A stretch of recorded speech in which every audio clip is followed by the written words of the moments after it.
E aí, vamos ler juntos? Ego Transformado, Timothy Keller, capítulo 1. A condição natural do ego humano. Em 1 Coríntios, capítulo 4, verso 6, Paulo exorta os cristãos de Corinto a não se orgulharem de uma pessoa em detrimento de outra.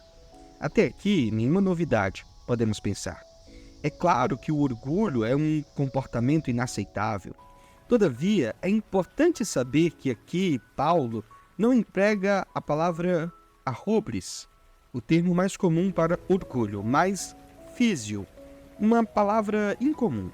Paulo a emprega nesta passagem, depois 5 outras vezes em 1 Coríntios e uma vez em Colossenses 2. Depois não encontramos em nenhum outro versículo da Bíblia, uma vez que ela é usada somente por Paulo. Muitos comentaristas já chegaram à conclusão de que se trata de um tema específico de Paulo. Ao usar a palavra físio, Paulo está tentando ensinar aos cristãos de Corinto algo especial sobre o ego humano. A palavra que ele emprega para orgulho tem o sentido literal de superinflado, inchado, distendido além do tamanho normal. Está relacionada ao termo fole. É uma palavra bastante sugestiva. Lembra a imagem dolorosa de um órgão humano distendido após receber uma enorme quantidade de ar. Foi-lhe bombeado tanto ar que o órgão está superinflado e prestes a explodir. Está inchado, inflamado e expandido além de seu tamanho normal. Paulo afirma que essa é a condição natural do ego humano. Por ser uma metáfora tão sugestiva e interessante, devemos analisar o quadro apresentado pelo apóstolo e o que Paulo pretendia ensinar. Tentarei explicar desta forma. A imagem sugere 4 verdades sobre a condição natural do ego humano. Ele é vazio, dolorido, atarefado e frágil. Em primeiro lugar, vazio. A imagem revela que há um vazio no centro do ego humano. O ego enfatuado e superinflado não tem nada no centro. É oco. Soren Kierkegaard, em seu livro Sickness unto Death, ou Doença que Leva à Morte, afirma que é normal o coração humano criar sua identidade em torno de algo que não seja Deus. Orgulho espiritual é a ilusão de que temos competência sem Deus para conduzir a vida, desenvolver nosso próprio senso de valor pessoal e descobrir um propósito grande o bastante para dar sentido à vida. Segundo Kierkegaard, o ego humano natural é fundamentado em algo além de Deus. O ego busca algo que lhe dê senso de valor, de singularidade e de propósito, e nisso ele se apoia. E naturalmente, como somos sempre lembrados, se tentarmos colocar qualquer coisa no lugar reservado originariamente a Deus, vai sobrar muito espaço. Tudo que colocarmos ficará chacoalhando lá dentro. Não nos esqueçamos, então, de que o ego humano é vazio.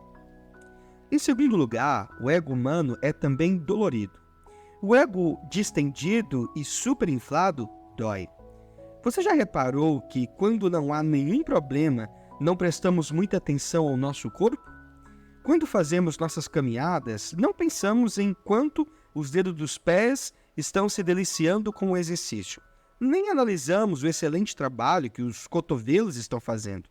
Só avaliamos os membros do corpo caso tenham apresentado algum problema anteriormente. Isso acontece porque eles só chamam nossa atenção quando algo está errado. Já o ego quase sempre dói. Isso acontece porque há algo muito errado com ele.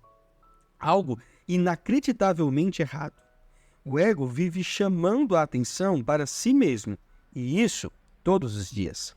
O tempo inteiro, o ego exige que avaliemos nossa aparência e a maneira em que somos tratados. É comum reclamarmos que alguém feriu nossos sentimentos. Mas os sentimentos não podem ser feridos. É o ego que se sente machucado.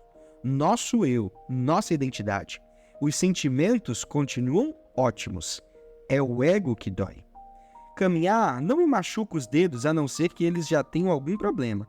Da mesma forma, o ego não ficaria dolorido se não houvesse algo terrivelmente errado com ele. Pense nisto. Dificilmente atravessamos um dia sem nos sentirmos esnobados ou ignorados, sem achar que somos idiotas ou sem atormentar a nós mesmos. Isso acontece porque existe algo muito errado com o ego, algo errado com a minha identidade, com a percepção que tenho do meu eu. O ego nunca se sente feliz, vive chamando a atenção para si. Assim, em primeiro lugar, o ego é vazio. Em segundo lugar, porque se assemelha a um estômago dilatado, ele dói.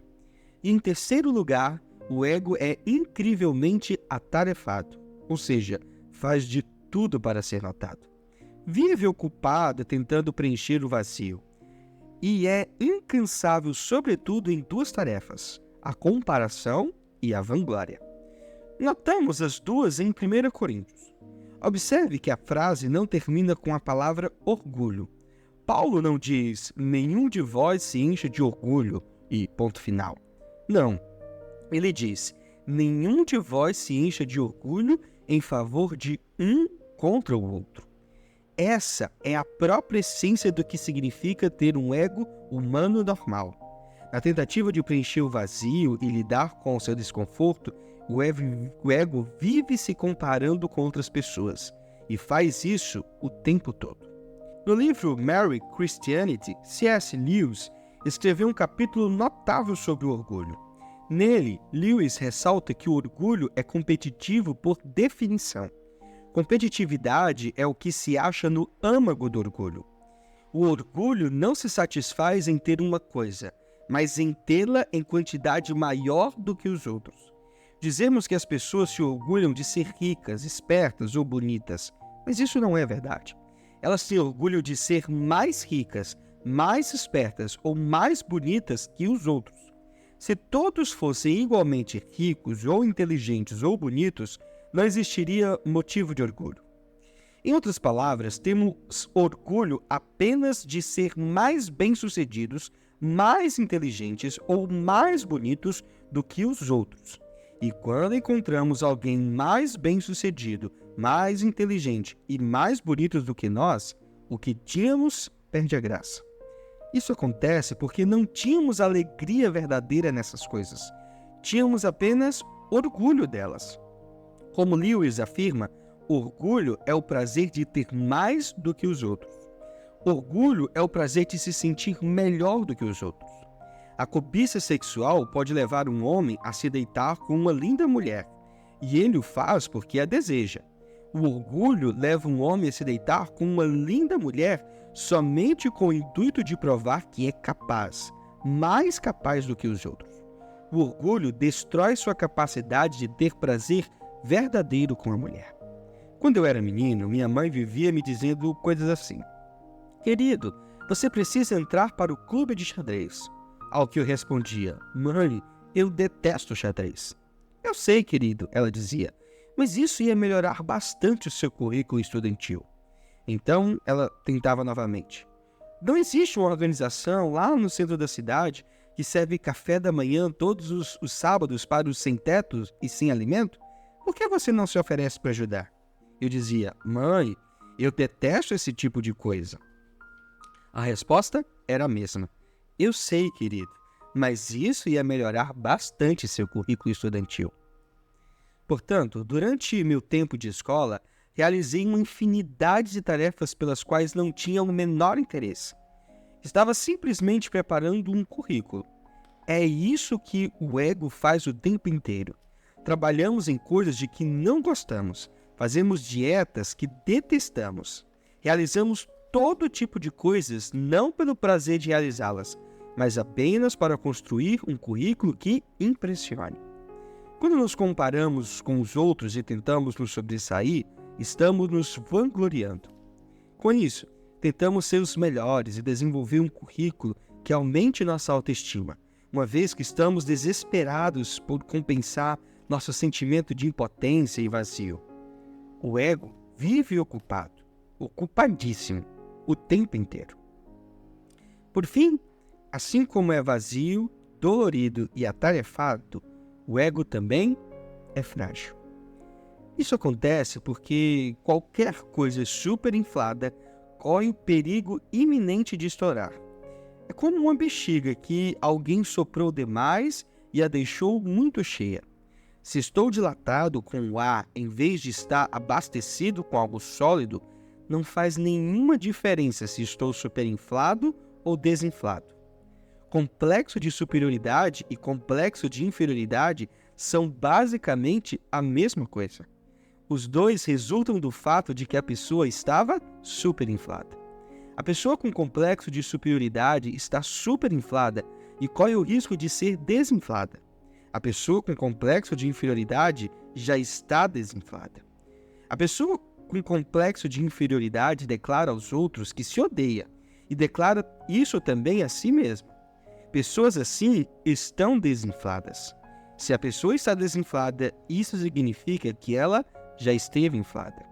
Desinflado ou em perigo iminente de ser desinflado é a mesma coisa e, portanto, fragiliza o ego. Vazio, dolorido, atarefado e, portanto, frágil. Tenho um ótimo exemplo disso. Minha intenção não é, de alguma forma, destruir a imagem desse artista. Na verdade, ela demonstra bastante autoconsciência e tenho grande admiração por ela. Um trecho da entrevista em que a Vogue fez com Madonna há algum tempo, em que a cantora fala de sua carreira, exemplifica perfeitamente o que estou dizendo. O que me impulsiona na vida é o medo de ser medíocre. Esse medo é o que sempre me impele. Venço um de seus ataques e descubro-me como um ser humano especial, mas logo continuo me sentindo medíocre e desinteressante, a menos que faça outra coisa espetacular. Apesar de ter me tornado alguém, ainda tenho de provar que sou alguém. Minha luta não terminou e acho que nunca terminará. Temos que admitir uma coisa. Madonna conhecia si mesma mais do que nós nos conhecemos. Sempre que realiza algo, ela pensa algo assim: agora tenho a confirmação de que sou alguém. Mas no dia seguinte percebo que se não continuar avançando, não sou ninguém. Meu ego nunca fica satisfeito. Minha autoestima, meu amor próprio, minha necessidade de saber que sou mesmo alguém, nada disso é preenchido.